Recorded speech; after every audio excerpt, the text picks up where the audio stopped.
Hello, this is Eitan Shalom, and I'm in my kitchen, and I want to talk to you about a wonderful tea for preventing and treating colds and flu. I learned about this tea when I lived in Sri Lanka and studied with Dr. Wickermasinghe, my Ayurvedic instructor there. And so let's talk about this. As you can see, I'm scanning the camera over a group of culinary herbs and spices. And these are all herbs and spices that we use in cooking. So this is a very powerful kitchen medicine, but it is kitchen medicine. And that's what's interesting about it. So let's talk about the basic principle. We often catch cold or flu when we're run down. And when we're run down, in Ayurvedic terms, our Agni, or our digestive fire, weakens. And because our Agni, or life force, which is also digestive fire, is a fire that when it... Hold on, I was trying to turn the camera around so you could see me rather than just stare at the spices, and I don't know how to do that, so that's fine. Anyway, our life force is called Agni, and Agni is everything about your body that's strong when you're healthy and that is weakened when we're sick.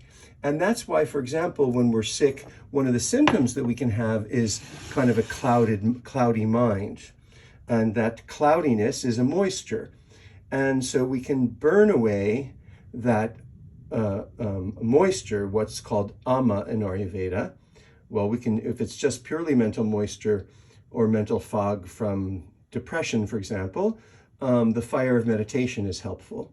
But when we're talking about cold and flu, we can ramp up our Agni with these digestive culinary herbs and spices cooked in this particular way that I'm going to explain. And let me drink a little bit of water.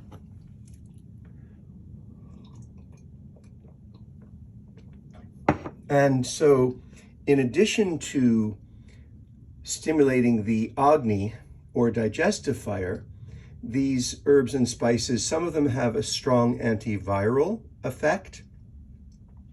All but two of them are warming, and they range from moderately warming to very warming, even a little bit on the hot side.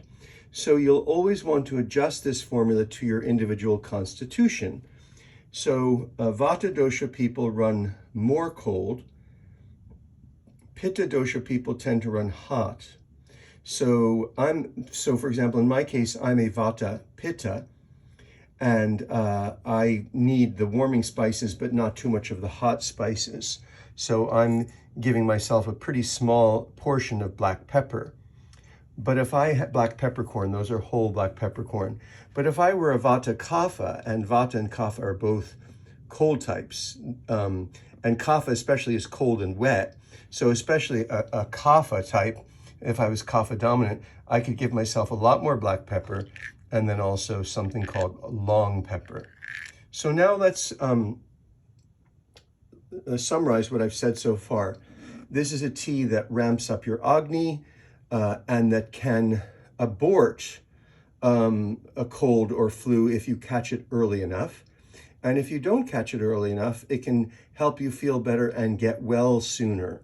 And when I make this, I might drink a quart a day, or even 2 quarts if I'm really fighting something off. And let's talk about our ingredients. So we have coriander seed. Coriander seed is an antiviral, has antiviral properties, antibacterial properties, and it's actually considered cooling. So it lowers fever. So that's one of the things about coriander. And if you're familiar with coriander, you might notice that this coriander is Indian coriander. The Indian coriander is a lighter color and a more oval shape than the Middle Eastern coriander or Mexican coriander, which is darker in color and round in shape. And the Indian coriander has a much nicer fragrance. So Indian coriander is in this formula because it's very easy on the digestion, and it clears heat. It clears pathological heat, such as fever. So I always use the largest amount of any one spice in this is always the coriander. And this is three tablespoons, and I'm not sure I'm actually going to use all of it. I measured. So the water's already at a low boil. No, I'm going to use 3 tablespoons. All 3 tablespoons, that's fine. I'm going to put that in first because that can boil, or that can cook or boil for 40 minutes, no problem. The next thing I'm going to put in is long pepper. I'm going to put in the spices first that can take the longest time to cook and to extract their flavor. So this is what's called long pepper. Long pepper is not black pepper. It's a different herbal substance, and it's popular in the cooking. It's popular in pickles in South India. I don't know about North India. It's used in cooking a little bit in South India, and it's also used a lot in cooking in Thailand and possibly Malaysia. So I'm going to use 3 out of the 4, and I'm going to add that now. So there goes my, oh, they disappeared already, my long pepper. And then I have, I'll add the black peppercorn in a minute. Then I have a cinnamon stick. I have both cinnamon stick and cassia. Cassia and cinnamon are 2 different, they're relatives, but true cinnamon grows in Sri Lanka, Cinnamomum vera, and cassia is cassia, that's what it is. And cassia is a little bit more warming. It's actually quite a bit more warming than the Sri Lankan cinnamon. And so this recipe calls for both. They use both of those in Sri Lanka. So there goes my cinnamon. I've got the coriander, the long pepper, the cinnamon, and now I have clove and long pepper. Let's talk about the long pepper and the clove. The long pepper, the nice thing about the long pepper is it strongly stimulates the Agni without being irritating the way black pepper can be. They also use long pepper in Ethiopian cooking. And now I'm adding clove. I'm adding 5 clove, whatever you call them. 5 cloves. There's a word for that. Clove buds. Thank you. 5 clove buds. And clove, like dry ginger and like black pepper, strongly warm the interior of the body. And you know, think about how sometimes when people have flu, they get diarrhea as well. And so now I'm adding a generous, maybe that's too generous, portion of whole cardamom seed. Cardamom is a wonderful digestive. It's not too hot the way some of these spices are. It can actually be considered a little bit cooling in Ayurveda.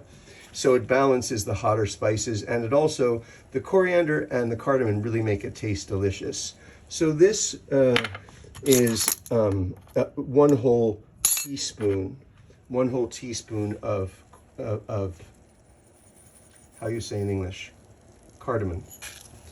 So now we've got the coriander and cardamom, the cinnamon and the clove, and the long pepper. And now I'm going to add 2 spices. This is ordinary cumin, and I like to get my cumin at the Indian market because I always find that it has the freshest fragrance. In Indian cookbooks, sometimes they call this white cardamom, but it's just, cardamom, I meant cumin, white cumin. They sometimes call it white cumin to differentiate it from black cumin, which I'm going to talk about in a moment. But cumin is also a very fine digestive. It's in a lot of Ayurvedic powders for stimulating the digestive fire. A classic one is cumin, black pepper, and ginger. So there we go. That's also a teaspoon of cumin. And I'm saying a teaspoon, and now I'm double checking. Yep, a teaspoon. And now we also have the black cumin. Black cumin is very popular in the Middle East.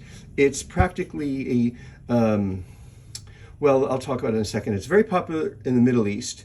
Black cumin is not a cumin seed, actually. It's if you can Google it. It's also called black seed, And the Arabs and Muslims are very popular of black seed oil, and they use it as one of those cure-alls. But it's certainly they use it for colds and flu, and also as a digestive, and to stimulate the immune system.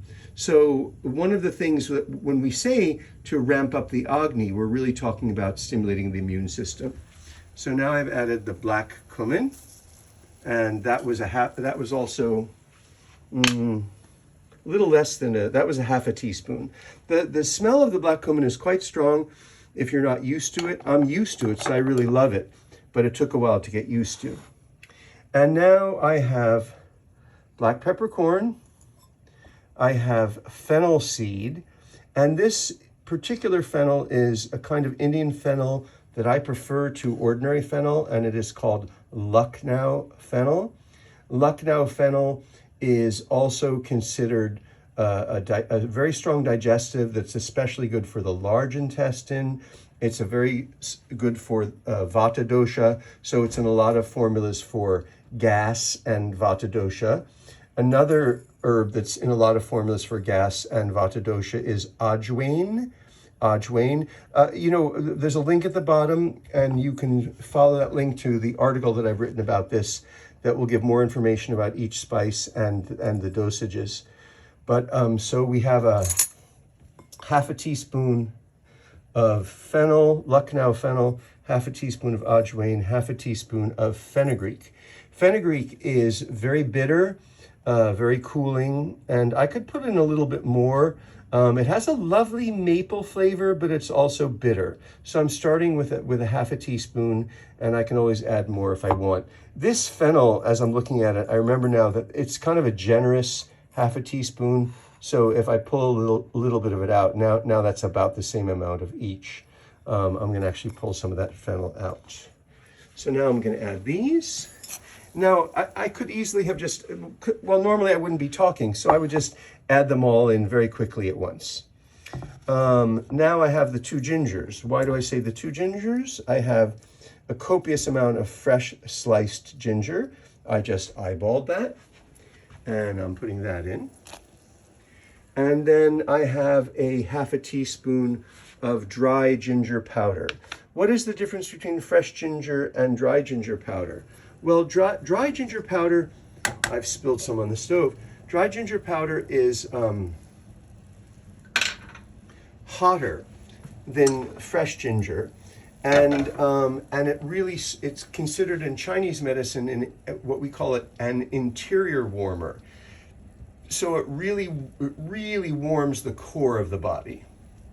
If when I finish making this and I add some kind of milk, whether it's soy milk or goat's milk or cow's milk or coconut milk, if I find that I might sometimes I find that I want to add more gingers, but I'll wait and see, because dry ginger, if you are a Vata Pitta like me, some of the spices like the dry ginger and the black peppercorn can be a little too hot for my gut, for the Pitta side of the piece, whereas the Vata side of me loves them. So if you're learning about Ayurveda, then you have to really know nobody's just one dosha. We're always a combination of all 3 doshas. So you want to know, at a minimum, your secondary dosha, and you want to know how close to primary your secondary dosha is. You could be overwhelmingly Vata with just a little bit of Pitta and Kapha, and then it wouldn't be as big of a deal. And also, where is your elevation at this point in time? If you catch a cold and you have a lot of chills, but you've been having heartburn and acid reflux lately, then you'll have to respect that and not use as much of the very fiery herbs. So now I am going to stop here because it's 15 minutes, and I'm going to continue in a second with part 2 of Dr. Wickermasinghe's Ayurvedic detox tea for cold and flu.